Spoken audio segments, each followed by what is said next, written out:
Next principle is principle of order के बाद अगर हम नेक्स्ट प्रिंसिपल पे जाए तो प्रिंसिपल अगर बहुत इंटरेस्टिंग टाइम पे खत्म हो जाएगा।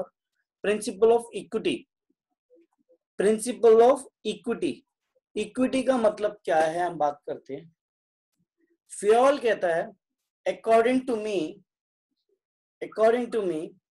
इन an organisation, according to Fayol मतलब ये कहता है कि अगर ऑर्गेनाइजेशन में जो भी मैनेजर्स होते हैं they should not be biased and there should not be any discrimination, कोई भी discrimination manager नहीं करेगा on the basis of their caste, creed, religion, sex, gender, belief, education, किसी भी basis पे किसी भी टाइप का डिस्क्रिमिनेशन मैनेजर्स के पार्ट पे नहीं होना चाहिए। should avoid any type of discrimination with respect to anything in an organization, क्योंकि अगर प्रिंसिपल ऑफ इक्विटी फॉलो नहीं होगा तो ऑर्गेनाइजेशन में डिसिप्लिन नहीं होगा, ऑर्गेनाइजेशन में गुड रिलेशनशिप नहीं होगा between the managers and the workers, और there will be a high chances of labour turnover.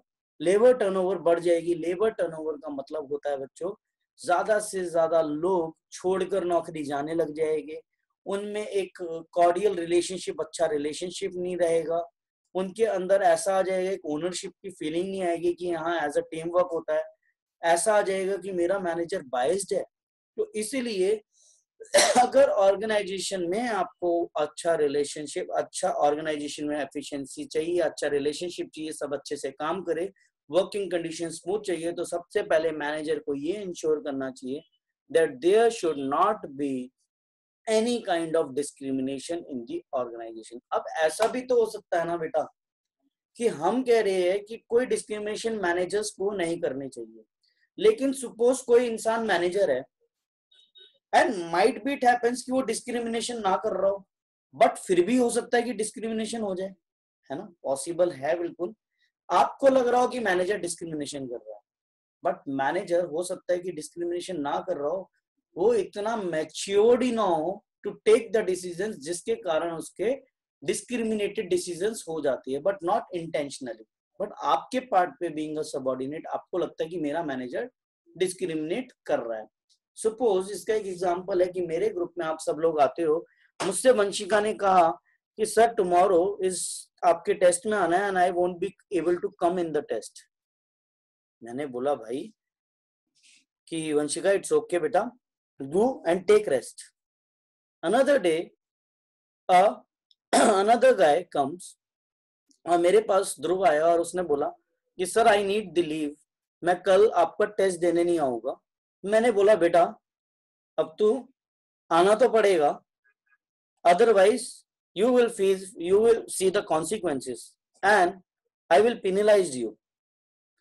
तो यहाँ पर हो सकता है कि ध्रुव को ऐसा लग जाए कि मैं डिस्क्रिमिनेटेड डिसीजंस ले रहा हूँ, कि मैंने उसको तो कुछ नहीं कहा और मैंने यहाँ पर ऐसी बात बोली। लेकिन एक बड़े ध्यान से एक बात समझना कि शायद अगर कोई ऐसा डिसीजन मैनेजर ले जाए तो वो मैच्योरली इनफली हैंडल करना चाहिए, उसको कैसे हैंडल करना है, तो ही हैज टू मैच्योरली उसको ऐसे हैंडल करना पड़ेगा that it could be possible कि उसने कई सिनेरियोस को कंसीडर करते हुए ये डिसीजन लिया कि पूरे साल में मैं 18 टेस्ट ऐसे ले चुका था और ध्रुव 4 टेस्टों में 5 टेस्टों में ऐसे कर चुका है, बट वंशिका ने फर्स्ट टाइम मुझसे ऐसी बात बोली थी तो मैंने उसको ग्रांट कर दी। व्हाट हैपेंस, क्या मैंने डिस्क्रिमिनेटेड डिसीजन लिया? मुझे जो भी डिसीजन लेना है उसमें मुझे ध्रुव को कन्विंस करना पड़ेगा why I am taking this decision, I am not at all biased. तो मुझे बायस्ड फ्री डिसीजन अगर लेना है या फिर कोई भी डिसीजन लूंगा किसी भी रिगार्डिंग में, मैनेजर्स को अगर बायस्ड फ्री और अच्छा डिसीजन लेना है तो सबसे पहले डिस्क्रिमिनेशन नहीं करना, लेकिन उसको ना करने के लिए फ्योल ने कहा सबसे ज्यादा जरूरी है there should be a good matured managers at all levels होने चाहिए so as to deal with the situations, ताकि वो सिचुएशंस से डील कर पाए। तो अगर ऐसा नहीं होगा, डिस्क्रिमिनेशन करने लग जाएंगे तो सब लोगों में आपस में रिलेशनशिप मैनेजर और वर्कर्स में या मैनेजर्स एंड एम्प्लॉयज के बीच में, सुपीरियर सबऑर्डिनेट में अच्छा रिलेशनशिप नहीं हो पाएगा। तो इसको बोलते हैं प्रिंसिपल ऑफ इक्विटी। एक बार पढ़ के सुनाते हैं। According to this principle all the employees should be treated equally. There should not be any discrimination among the employees on the basis of caste, religion, gender, language, belief, or nationality. The managers should be experienced and matured so as to deal with these subordinates in the proper manner. ये बहुत जरूरी है, अगर ये नहीं हुआ तो वो डिसीजन मैच्योरली ले ही नहीं पाएगा. They should be impartial and should not discriminate with regards to anything. If this is followed, अगर मैं सबके साथ एक बराबर होगा equity, then if this principle is followed, the workers will feel happy as a result of fair treatment from management कि सब एक बराबर है और आप सब लोग मोटिवेटेड फील करोगे. नहीं तो आप सबके दिल में आ जाएगा why me, why me, why me.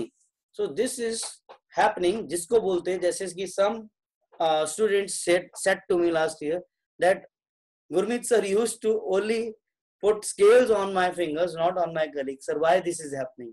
So this generally happens that if I am putting or I am beating someone or I am taking action, then it will be a uniform, irrespective of anything, irrespective of gender, irrespective of caste, irrespective of language. So ये होना चाहिए. अगर ऐसा नहीं होगा तो ये सब चीजें होगी. डिससेटिस्फेक्शन होगी लोगों के अंदर, एब्सेंटिज्म बढ़ने लग जाएगी क्योंकि लोग का मन नहीं करेगा आने का ऑर्गेनाइजेशंस में, छुट्टियां बहुत लगने लग जाएगी. और लेबर टर्नओवर का मतलब होता है कि लोग नौकरियों को छोड़ने लग जाएगी. इसी कारण लेबर टर्नओवर वर्ड याद रखना, आगे तक चलता रहेगा ये. तो लेबर टर्नओवर का मतलब होगा कि there would be high labour turnover, ज्यादा से ज्यादा लोग काम छोड़ने लग जाएंगे, मन मार के काम करेंगे उस ऑर्गेनाइजेशन में, और एफिशिएंसी और अनहेल्दी रिलेशनशिप सुपीरियर और सबऑर्डिनेट के बीच में रहेगा और अच्छे से काम नहीं हो पाएगा. तो इसके अंदर ये हमारा होता है. सो जैसे कि एक एग्जांपल्स भी है इसका, वर्कर्स परफॉर्मिंग सिमिलर जॉब्स, अगर सेम काम कर रहे हैं उनको सेम वेजेस मिलनी चाहिए एंड सेम वर्किंग कंडीशंस मिलनी चाहिए और सेम इक्वल अपॉर्चुनिटीज मिलनी चाहिए ग्रोथ के लिए. There should be same rules for availing a medical leaves. मेरे अगर मैं आया वो, मैं भी भाई एग्जीक्यूटिव लेवल पे आया हूँ, मेरे बराबर वाला भी एग्जीक्यूटिव लेवल पे आया है, ठीक है तो हम ऑर्गेनाइजेशन के पार्टनर, उसको मिल रही है 25 लीव, मुझे मिल रही है 12 लीव. व्हाट इज दिस यार? ऑर्गेनाइजेशन में ये सब नहीं होता, सब एक बराबर होते हैं.